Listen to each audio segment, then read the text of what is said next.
lewat lagu puji-pujian kami, tiba saatnya kami mendengarkan sebahagian firman Tuhan. Berbicaralah Engkau tentang kehidupan masa depan kami. Kami ingin Tuhan bertobat sebelum mati. Itulah tema khotbah yang akan hamba sampaikan.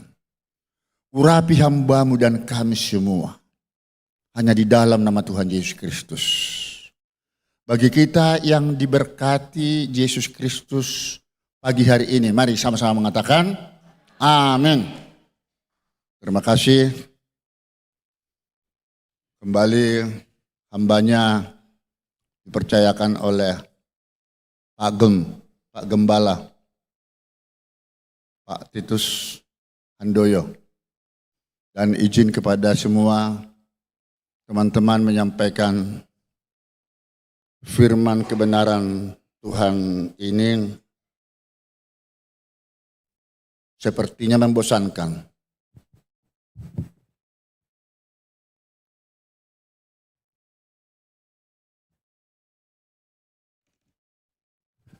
Di sana PPT enggak hidup.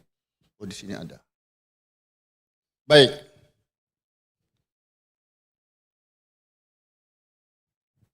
Ini firman keras.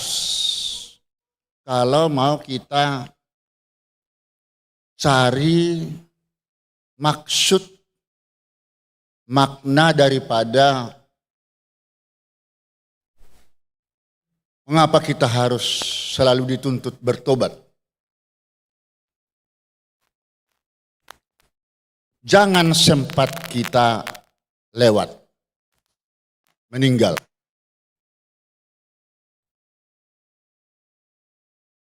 Mohon dimaklumi bahwa pada prinsipnya tidak kita sadari kapan kita tetap hidup dan sehat. Ya, kapan kita tetap hidup dan sehat, panjang umur. Mungkin kehidupan yang normal hingga usia 70 tahun, kalau masih kuat 80 tahun, bahkan kalau masih kuat 90 tahun lebih. Next. Karena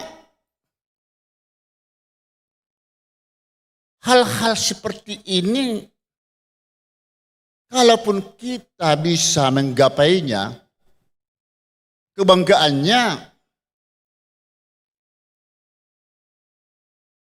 sesungguhnya hidupnya terjadi kesukaran, penderitaan, atau mungkin sakit-sakitan, makan obat bermacam ragam supaya tetap hidup. Itu wajar, hidup yang normal saudaraku. Tidak mengapa. Tetapi yang menjadi celaka bagi mereka rekan-rekan jemaat, meninggalnya belum waktunya tiba. Masih usia dini. Mungkin karena kecerobohan, kecelakaan lalu lintas, banjir, gempa bumi, tsunami.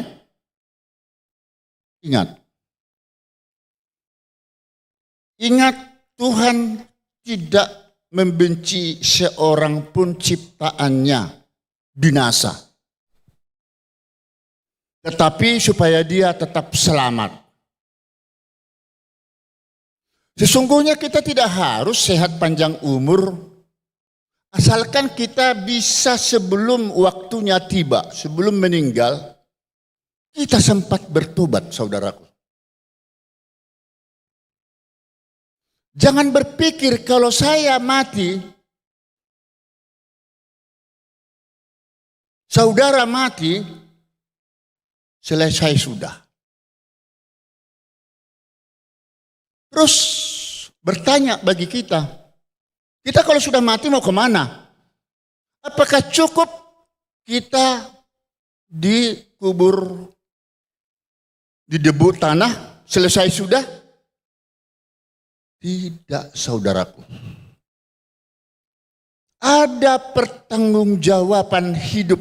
Kalaupun kita sudah mati.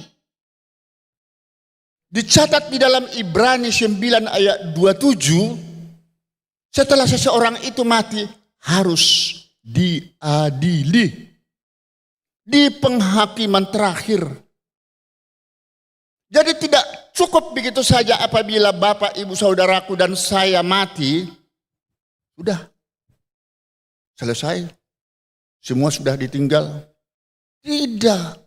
Andai kata seperti itu kejadiannya, enak. Tidak perlu pusing kita. Tapi ternyata setelah kita meninggal, mati, tetap diminta pertanggungjawaban hukum. Apa kesalahan yang pernah kita lakukan? Next. Di dalam tahta pengadilan Kristus. Akhirnya Allah akan membawa setiap perbuatan yang kita lakukan itu. Kita harus menghadap tahta pengadilan Kristus. Supaya setiap orang memperoleh yang patut diterimanya. Apakah perbuatannya baik atau jahat. Bahkan jika dikorelasikan dengan Pengkhotbah 12:14, Allah membawa perbuatan-perbuatan kita yang tersembunyi, yang konyol itu, yang tidak pernah kita berpikir bahwa itu akan diungkap di tahta pengadilan Kristus. Karena Allah sebagai penyelidik hati, penguji batin manusia. Hati-hati kita kalau mau ingin betul-betul serius mau masuk ke dalam kekekalan hidup di sorga. Ya, hidup ini tidak gratis. Tidak gratis.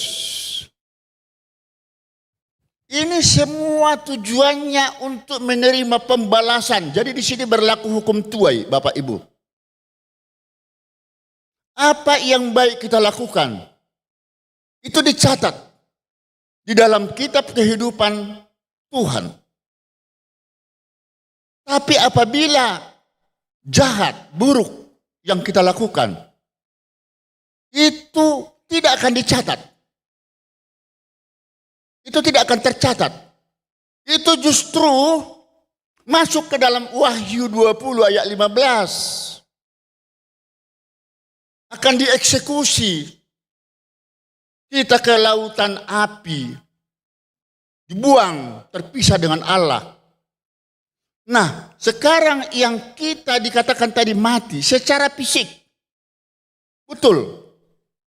Kita mati secara fisik, tubuh ini busuk, fana, klik.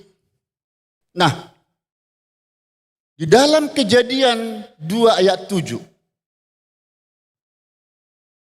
ketika manusia itu diciptakan Allah, dia tidak hidup. Tetapi setelah dihembuskan napas kehidupan lewat hidung, manusia itu jadilah hidup. Itulah namanya roh kehidupan.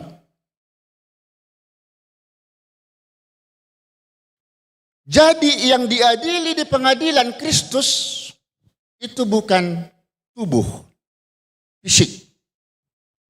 Itu fana. Itu rohnya itulah yang diminta bertanggung jawab terhadap setiap tindak laku, perilaku kita. Ya, ingat, jiwa adalah pusat kepribadian, pikiran, emosi, kehendak bebas manusia. Sedangkan roh, spirit, Dia selama berdiam di dalam tubuh saudara, lagi ngapain dia? Yang diperbuatnya baik apa tidak? Jahat atau buruk? Inilah yang diadili oleh Kristus. Jadi lewat pengadilan terakhir nanti, disitulah ditentukan nasib kekal jiwa kita, roh kita itu. Mau mengarah kemana dia? Mengarah kepada surga, naik itu, atau tidak? Atau masuk kepada Wahyu 15, 20 ayat 15. Apakah tercatat nama kita di kitab kehidupan Tuhan seperti yang dicatat di dalam Wahyu 20 ayat 6 bersama-sama dengan Kristus nanti kita? Atau memang kita masuk kepada Wahyu 20 ayat 15 dieksekusi ke lautan api? Nah, kemudian tadi di dalam tubuh kita ini ada satu roh kehidupan. Kemudian di dalam tubuh kita ini juga ada roh kudus. Ya, di 1 Korintus 6:19. Tidak tahukah kamu bahwa tubuhmu adalah bait Roh Kudus yang diam di dalam kamu? Roh Kudus yang kamu peroleh dari Allah, dan bahwa kamu bukan milik kamu sendiri, sebab kamu telah dibeli lunas oleh Kristus Yesus waktu dia disalibkan di Golgota. Karena itulah jangan kotori tubuhmu. Ya. Karena itulah muliakan Allah dengan tubuhmu. Glorify God with your body. Jadi yang mengotori selama ini tubuhmu siapa? Adalah iblis, setan. Ternyata tidak mampu saudara atau kita usir. Ya.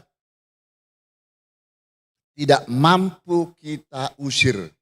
Jadi di dalam tubuh kita ini ada 3 roh. Satu roh kehidupan, napas kehidupan tadi. Kemudian kedua roh kudus yang sudah berdiam di dalam tubuhmu. Ketiga roh setan. Hantu belau. Pengkhianat. Penggoda. Ya. Itulah yang merusak hidup kita selama ini. Jadi kalau saudara berpikiran kotor, negatif, nah itu ada setan di sana. Dan setan itu licik. Dia tidak salah saudaraku. Dia tidak salah mengganggumu. Jangan bilang dia setan itu enggak benar. Menurut dia benar. Tapi saudara mau tidak digodanya? Itu persoalannya 2:1. Roh kehidupan dan roh kudus dengan roh jahat, roh setan. Kenapa kita kalah? Kenapa roh setan justru lebih menghantui kehidupan kita? Menurut Yakobus 4:7 tadi, kita melawan iblis itu supaya lari. Bagaimana caranya melawannya? Kalau dia dalam Markus 1:26-27, Yesus mengusir roh setan itu lewat kuasa, otoritasnya, kekuatannya. Lalu kita manusia, bisakah mengusirnya? Loh, gunakanlah 2 roh tadi. Roh kehidupanmu dan Roh Kudus. harus bisa. Harus bisa. Memang ada orang walaupun dia kalah Roh Kudusnya, tetap dia secara diam-diam mengikuti jalan-jalan daripada iblis itu, selalu terkesimak atau mengitari roh-roh kehidupan yang kotor di dalam hidupnya, mungkin itu sudah merasa kebiasaan hal yang wajar bagi dirinya ya. Itu kan menurut dia. Tapi di dalam kehidupan kekal nanti, ini tidak akan bakalan bisa masuk ke kehidupan kekal di surga. Ya, karena apa? Persyaratan yang dicanangkan oleh Kristus Yesus. Be holy for I am holy. Kuduslah kamu sebab aku kudus katanya. Tanpa kudus tidak akan ada satupun bisa masuk ke rumah Bapa di surga. Ini persoalannya. Kekudusan yang dimaksud di sini, aspek kehidupannya itu luas. Mulai daripada pikiran, perkataan, perbuatan yang bisa menyakiti, melukai perasaan Tuhan. Termasuk umat manusia. Ini semua karena pengaruh-pengaruh iblis. Nah, di sini peranan penting yang dipengaruhi perlu diperhatikan, diberdayakan di sini adalah jiwa roh yang ada dalam tubuh kita ini supaya tetap di dalam tuntunan Roh Kudus. Saya mau sampaikan dulu, sudah pernah mungkin sebelum-sebelumnya saya sampaikan contoh ini. Waktu saya mengadili kasus pelanggaran HAM berat Tanjung Priok 2004. Masa pemerintahan SBY. Luar biasa godaan setan tersebut. Tidak salah yang mempengaruhi saya itu. Waktu itu beliau sebagai pemimpin negara mendapat pesan dari almarhum Tri Sutrisno. Bagaimana supaya saya membebaskan kasus itu. Sekalipun itu akhirnya bebas di tingkat kasasi dan peninjauan kembali ya. Yang menarik bagi saya saat itu, mungkin ini berbeda dengan pendapat seseorang, subjektivitas seseorang. Kalau dia mungkin bisa menerima seperti itu, saya tidak bisa. Karena waktu itu gatal semua kulit saya tidak bisa tidur. Lalu saya berpikir sekiranya saya terima saya menjadi jaksa agung saat itu. Dan triliunan. Perasaan saya kalau saya lewat mati. Untuk apa semua itu? Apalah guna? Lebih bagus saya seperti sekarang. Memangnya uang itu mau kemana saya hambur-hamburkan? Begini kan sudah cukup juga ya. Saya kekhawatiran saat itu saya lewat. Bukan saya tidak dipengaruhi oleh nyonya. Dipengaruhi juga. Hawa nafsu. Hawa. Hanya kali ini Pak. Tidak ada kesempatan lain. Wajar selaku duniawi. Iblis. Ini kan setan, licik. Tapi dia tidak salah setan itu. Kita mau tidak? Saya kira di antara kita pun ada yang tergoda hal-hal yang seperti itu. Wajar. Nanti tunggu hari mainnya. Di pengadilan tata Kristus. Kan itu. Karena perbuatan-perbuatan yang tersembunyi itu pun diadili. Ini yang repot. Saya kira tadinya kalau kita sudah mati, sudah selesai. Ternyata yang busuk mati itu adalah fisik. Kembali ke tanah debu. Tapi roh jiwa Bapak Ibu Saudaraku hidup. Tak pernah mati itu. Dia gentayangan kalau memang dia tidak diterima di surga nanti mengganggu dia. Aduh, saya merasakan waktu memaknai firman ini, oh benar juga ya. Berarti yang menggerogoti saya, pikiran saya selama ini, setan. Saya mau berbuat baik. Jangan. Saya jadi teringat waktu saya pernah memberikan khotbah di Lembaga Cipinang dan Lembaga Nusa Kambangan. Ketika saya lihat para terdakwa terpidana itu di sana, apa yang saudara rasakan di lembaga kemasyarakatan ini? Enak? Tidak, Pak. Karena terpisah dengan keluarga. Sadari tidak saudara sebelumnya? Itulah Pak. Kok malah itulah Pak? Iya, saya tidak sadar saat itu. Yang menggoda saudara itu iblis, setan. Iya. Tanpa pikir panjang, sesal kemudian tidak berguna. Akhirnya dia ada yang dihukum seumur hidup 20 tahun, 10 tahun, bahkan ada hukuman mati sampai sekarang belum dieksekusi. Jadi dia tidak sadar semua itu. Berarti saudaraku ini baru di pengadilan negara. Di pengadilan Kristus nanti seperti apa ini pula. Saya bilang juga kepada dia. Asal saudara bertobat setelah keluar nanti dari penjara ini. Lebih berharga nilai saudara daripada kami-kami yang belum pernah masuk penjara, saya bilang. Karena dosa orang yang paling berat itu adalah yang terselubung, tersembunyi, yang tidak diketahui oleh orang lain. Tetapi Tuhan sangat mengetahuinya.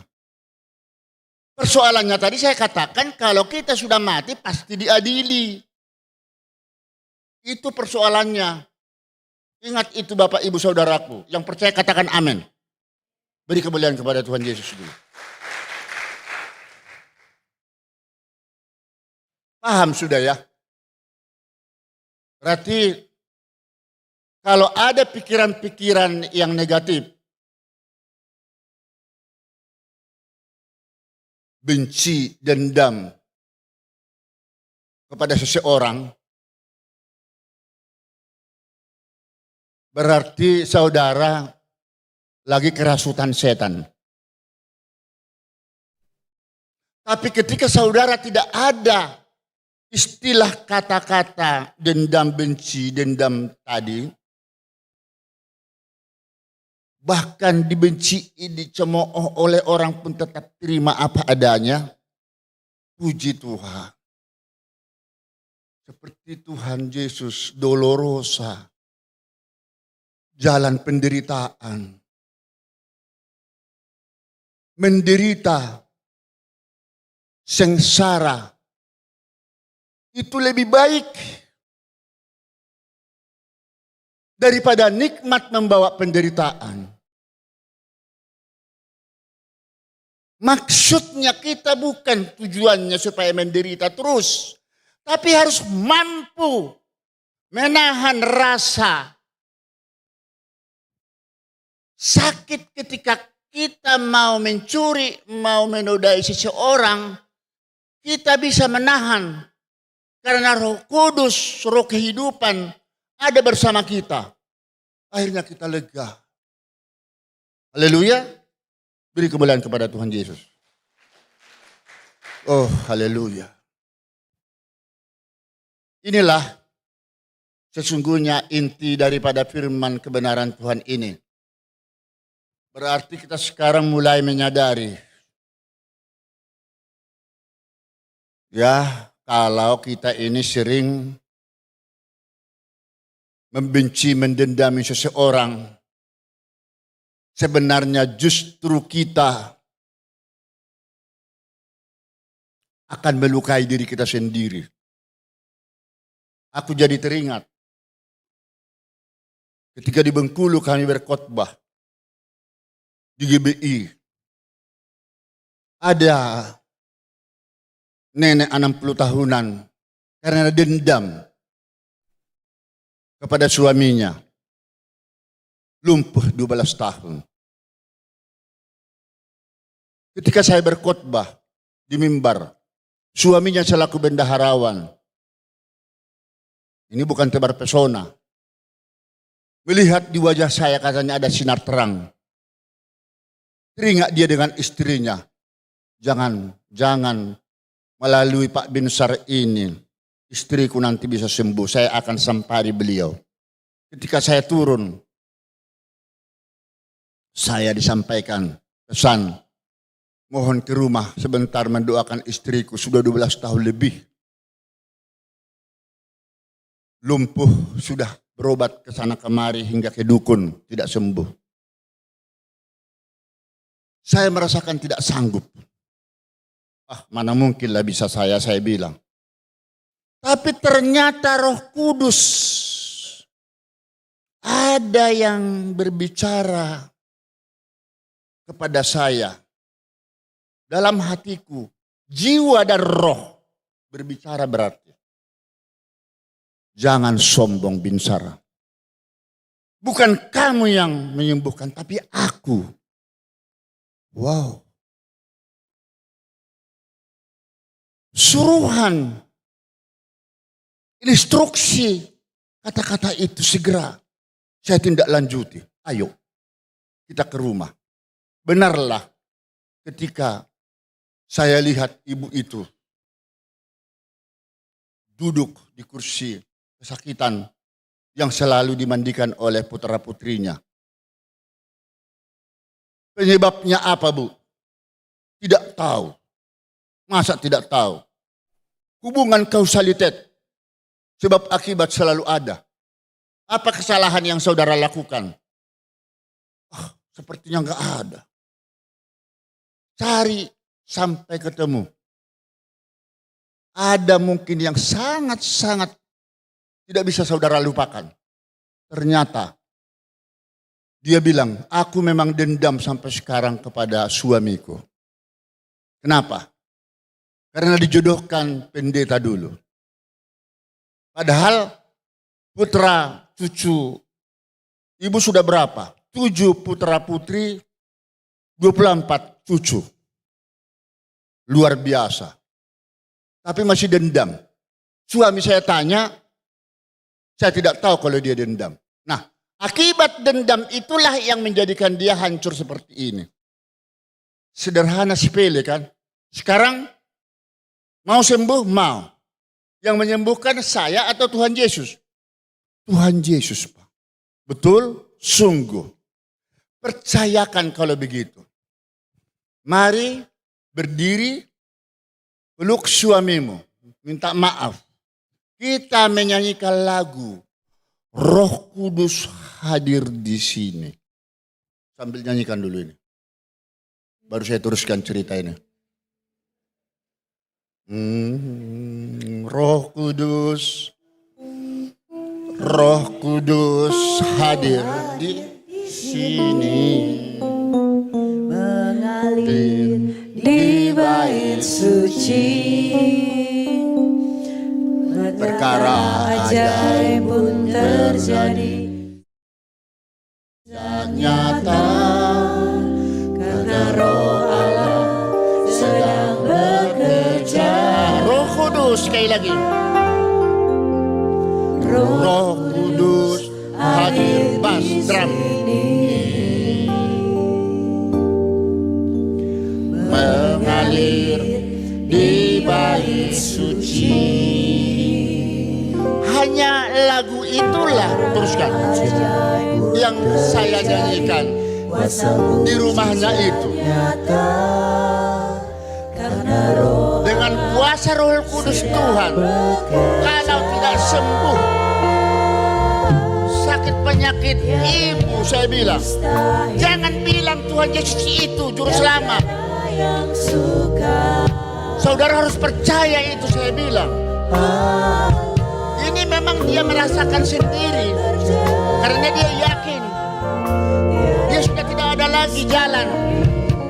Sudah ke dukun. Satu-satunya jalan hanya Tuhan Yesus.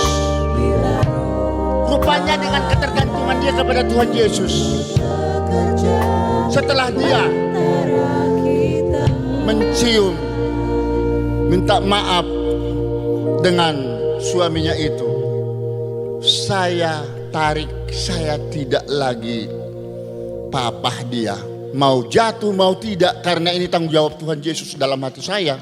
Ternyata bisa jalan Bapak Ibu Saudaraku. Beri kemuliaan kepada Tuhan Yesus. Bisa jalan. Tapi ini 40 hari setelah itu menjadi menarik. Bertobat sebelum mati. Dia lewat. Setelah 40 hari.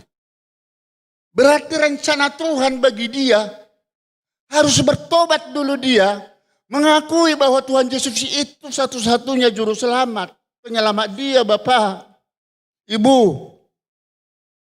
Aku pun kalau tidak begitu, mungkin saya sudah tak bisa ngomong lagi di sini sekarang. Karena pernah jatuh pesawat Lion Air 2019-2018 waktu saya tugas hakim tinggi di Bangka Belitung. Ada larangan Roh Kudus, jangan ikut berangkat Binsar. Kalau kamu ikut, tapi hanya itu aja ngomongnya. Jangan ikut berangkat Binsar. Ada apa ini? Padahal saya harus tugas. Satu-satunya berangkat Lion Air pagi jam 6. Dari Suta. Tapi saya tidak ikut, jadinya berdoa, ada apa Tuhan? Ternyata Tuhan menyelamatkan saya.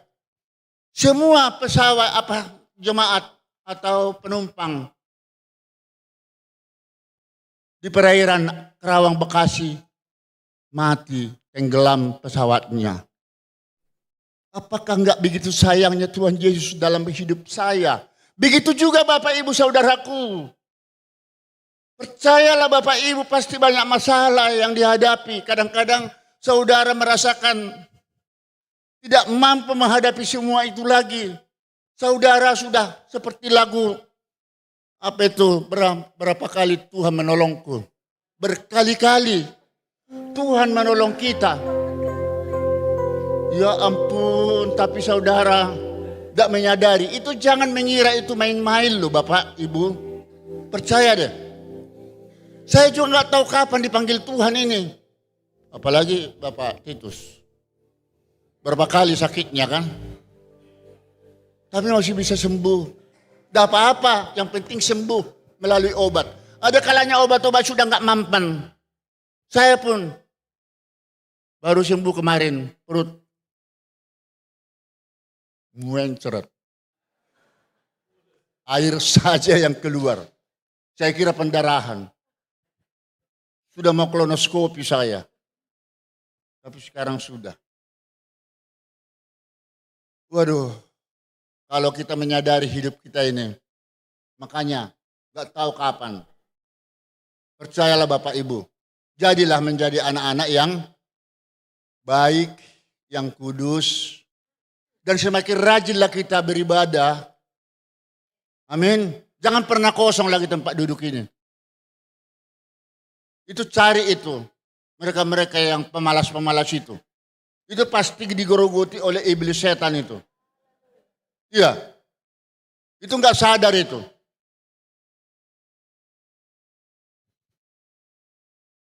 Ya maaf ya, saya sedikit terharu. Nah sekarang bagaimana supaya kita usir itu setan itu? Next.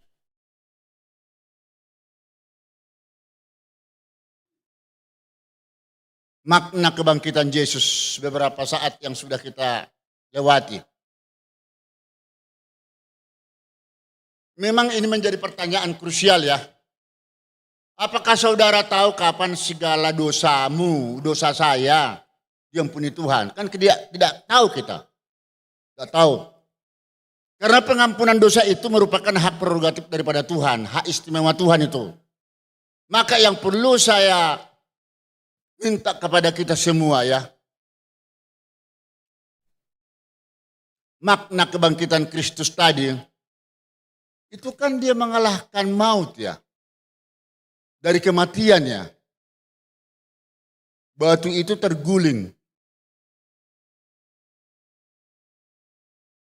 Mereka yang tidak memahami, mengerti sebelumnya siapa Yesus itu, bahwa dia adalah Allah, dikiranya itu benar-benar manusia biasa. Ternyata justru melalui kematiannya itulah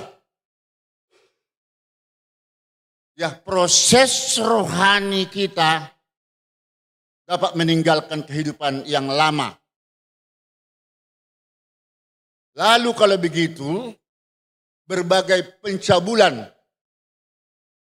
Kalau dulu ya, kita itu sudah biasa hidup bergemururan dosa.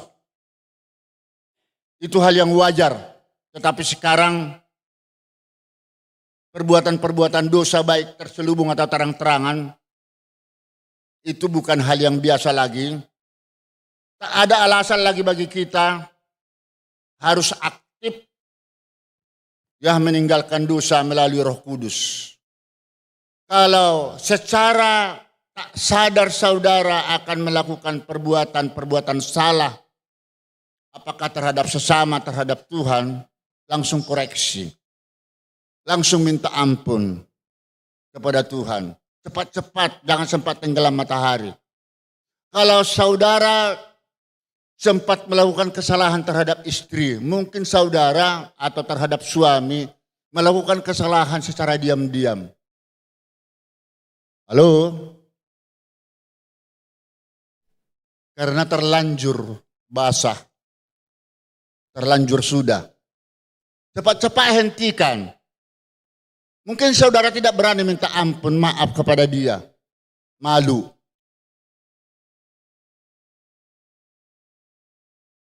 Tapi jangan kalau sudah minta maaf lalu masih melakukannya lagi. Ini yang bahaya. Melalui firman ini, kalau kita sudah berani berbuat, berani bertanggung jawab, dan pernah dalam khotbah-khotbah saya mengatakan ada bonus abolisi amnesti daripada Tuhan Yesus, tidak akan diingat-ingat lagi kesalahan dosamu, asalkan saudara jangan melakukannya lagi. Sedikit pun. Termasuk saya selalu belajar untuk itu.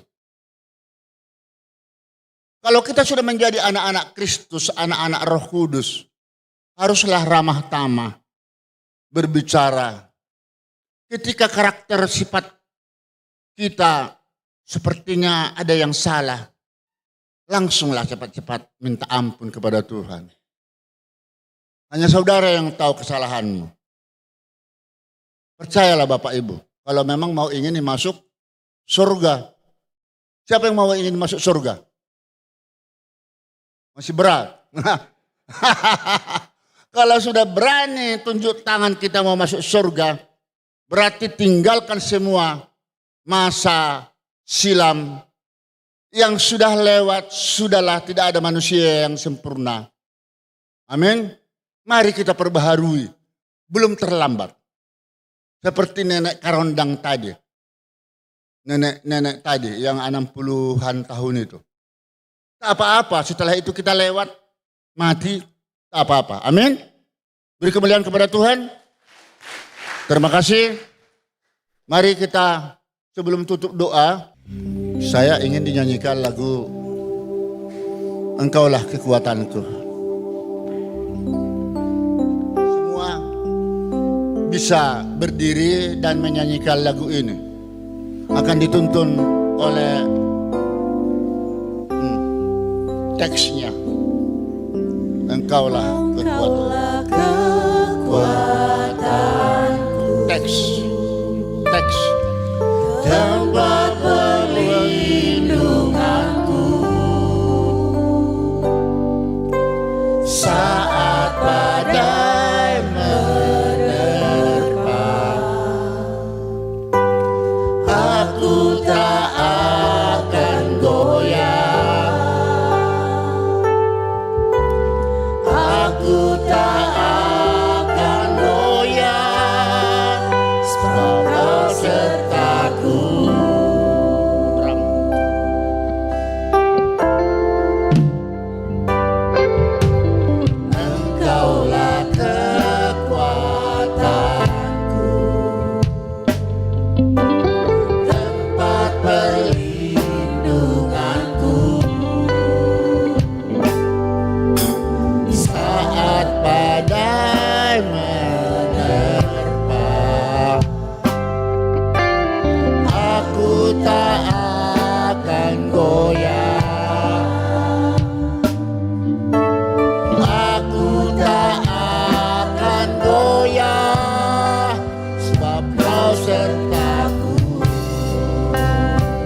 Bapak Ibu, kekuatan kita satu-satunya untuk menghadapi berbagai godaan setan, roh jahat, pemfitnah itu adalah Tuhan Yesus melalui Roh Kudus-Nya. Itulah yang menuntun hidup langkah kita.